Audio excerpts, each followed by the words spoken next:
গ্রামের নাম শান্তিপুর। এই গ্রামে দুই বোন থাকে, রাধা আর ললিতা। রাধা বড় বোন, খুব রাগী আর অহংকারী। ললিতা ছোট বোন, শান্ত, বুদ্ধিমান আর হাসিখুশি। একদিন সকালে মা পুজোর জন্য পুরনো পিপলের থালা বার করে বললেন, রাধা, থালাটা ধুয়ে আনিস। রাধা রাগ করে বলল, এই পুরনো থালা দিয়ে আবার পুজো, নতুন কিনলে হয় না? রাগে রাগে থালা ধুতে গিয়ে ঠাস, থালাটা হাত থেকে পড়ে ভেঙে গেল। রাধা ভয়ে চিৎকার করে উঠল, হায় রে, মা জানলে শেষ। এই সময় ললিতা এসে সব দেখে শান্ত গলায় বলল, দিদি, ভয় পেও না, দেখি কিছু করা যায় কি না।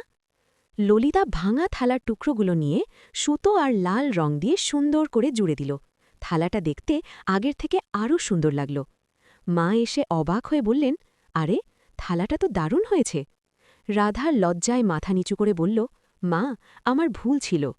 এই সময় দিদিমা হেসে বললেন, যে ভাঙে সে নয়, যে ঠিক করতে জানে সেই আসল বড়।